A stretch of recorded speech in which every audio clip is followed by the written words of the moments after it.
n'importe quel crime grave, surtout un meurtre, n'a absolument rien d'anodin. Mais il y a quand même des cas moins tapageurs qui font pas la manchette très longtemps, mais qui restent marquants, indélébiles. Le cas de Michel Usereau est un de ceux-là. Les événements tragiques se sont produits il y a plus de 20 ans, mais j'y pense encore aujourd'hui. Ma version des faits. Depuis ce matin, un nouveau chapitre de ma balado, Ma version des faits, est disponible et elle traite du cas de Michel Usereau, qui a été accusé, condamné pour un meurtre et une tentative de meurtre.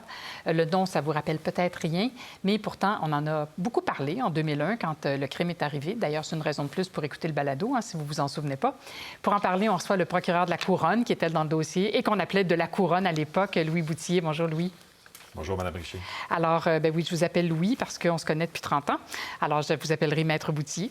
Il y a un des éléments vraiment frappants dans cette affaire-là, c'est le fait que ça soit survenu en pleine rue, mais surtout que la conjointe de la victime s'est jetée littéralement sur l'agresseur. Ça, c'est important. Bien, en fait, c'est important parce que l'accusé ne pouvait pas prévoir que Mme Fragman, puisque c'est son nom, serait présente et elle était là de façon inopinée. Et peut-être que l'accusé, à ce moment-là, aurait dû remettre son plan au lendemain, mais probablement que l'adrénaline a fait son jeu et il est entré en action et s'est attaqué à la victime. Et puis, ça aurait été un crime parfait, n'eût été de la présence de Mme Fragman qui a réussi à arracher le capuchon de l'accusé, M. Usereau, et sur lequel on a retrouvé son empreinte génétique. Bon, alors on avait de l'ADN, ça commence toujours bien. On a fini par identifier Michel Usereau, on l'a arrêté. Et là, je saute des étapes, là. Le procès s'amorce, ça va bien. Il y a quelque chose de complètement inattendu qui survient. Je vais voler un punch et ça fait avorter le procès. Je vous laisse dire ce qui s'est passé. Un dimanche soir, je suis à la maison et le procès doit continuer le lendemain. On a peut-être 2 semaines de fait et je reçois un téléphone chez moi. C'était évidemment avant les téléphones cellulaires. Et ma supérieure de l'époque m'annonce qu'il y a un décès concernant le procès que je suis en train de faire. Donc moi, j'ai tout de suite pensé que ça peut être l'accusé qui avait mis fin à ses jours.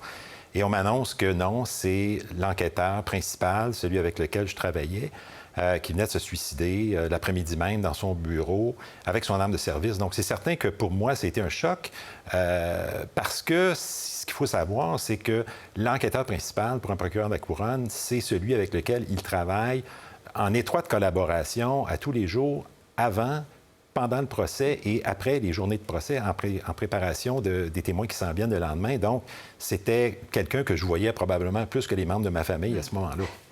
Alors, comment on gère ça quand on est procureur de la Couronne? D'abord, il y a très certainement la famille de la victime qui se jette sur vous, qui compte sur vous.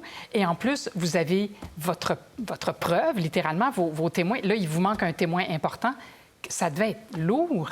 Bien, c'était lourd. Il fallait que je l'annonce, oui, à la famille de la victime. Il fallait que je l'annonce à l'avocat de M. Usereau, qu'il ne savait pas, et à la juge. Donc, la juge nous a convoqués dans son bureau. Je lui ai annoncé là que l'enquêteur venait de se suicider. Puis là, il fallait gérer la suite des choses. C'est-à-dire que c'est bien beau encaisser le coup, encaisser le choc, l'annoncer à tout le monde, mais il fallait décider ce qu'on faisait avec le procès. Le jury était dans la salle à côté, et puis il fallait décider ce qu'on faisait avec cette situation-là qui était inattendue et pour laquelle il n'existait pas de précédent, en fait. Bon, alors, éventuellement, le procès a recommencé. Là, vous avez refait votre preuve parce qu'il y avait un nouveau jury et c'était à la défense. Et là, l'accusé devait témoigner. Il a témoigné. Ça, c'est sûrement le moment le plus stressant, mais le plus stimulant pour un procureur de la Couronne contre-interroger l'accusé, là. C'est toujours le moment stressant et stimulant du procès, mais ce qu'il y avait de particulier ici, c'est que M. Usereau s'exprimait très bien. C'était quelqu'un qui avait une belle éducation, qui avait une belle instruction, qui nous donnait un exemple. Il nous saluait, le juge et moi, à chaque jour en arrivant au tribunal. Donc, il hochait la tête, il regardait en ma direction, il me disait bonjour, et il faisait la même chose avec le juge. Donc, c'était pas quelqu'un, un accusé typique. Donc, il n'était pas agressif, il était très calme, qui a gardé son calme en tout temps et qui présentait une défense qui était quand même sérieuse, avec une défense d'alibi, avec un témoin qui était son ex-épouse. C'est quand même, effectivement, l'homme que vous décrivez, quelqu'un d'un peu particulier. C'était pas du tout un motard, c'est pas un bum. Alors, ça fait un peu curieux pour un procureur d'avoir un adversaire. C'était pas lui votre adversaire, évidemment, c'était la défense, mais d'avoir un accusé qui ressemble à ça, ça s'est quand même bien passé. Je veux dire, c'est le fun pour un procureur de la Couronne, ce moment-là où on contre-interroge, non? Bien, absolument. C'est comme le moment phare du procès. C'est souvent là où on l'échappe, le procès, où on a gain de cause, parce que effectivement, le jury attend ce moment-là, souvent, depuis le début du procès. On fait défiler les témoins, tant en poursuite qu'en défense, mais le moment phare du procès, c'est justement le moment où, effectivement, la personne qu'on accuse d'avoir commis le geste épouvantable qu'on lui reproche va venir témoigner, va venir expliquer sa version des faits. Donc, c'est sûr que tant pour le procureur que pour le juge, que pour les avocats, mais pour le jury surtout, c'est ce qu'ils attendent depuis longtemps. Bon, là, on va sauter plusieurs années. Ça a fini par se conclure, cette affaire. Des années plus tard, là, j'invite les gens à écouter mon balado. Est-ce que vous étiez là, à ce moment-là, des années plus tard, parce que vous avez fait les 2 procès?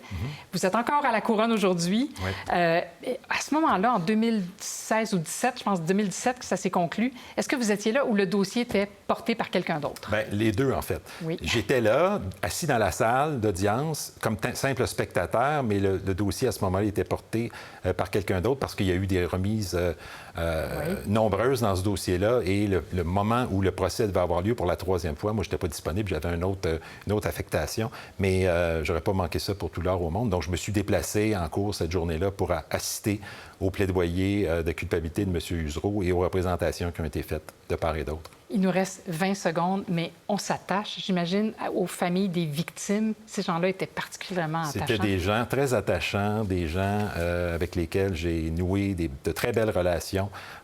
C'était vraiment une belle rencontre. Bien, merci d'être venu nous raconter ça, Louis Boutillier, et je vous invite à écouter mon balado, ainsi que tous ceux qui nous écoutent. Merci beaucoup. Merci, Isabelle. Au revoir. Pour voir nos émissions en entier, rendez-vous sur la chaîne Ici RDI.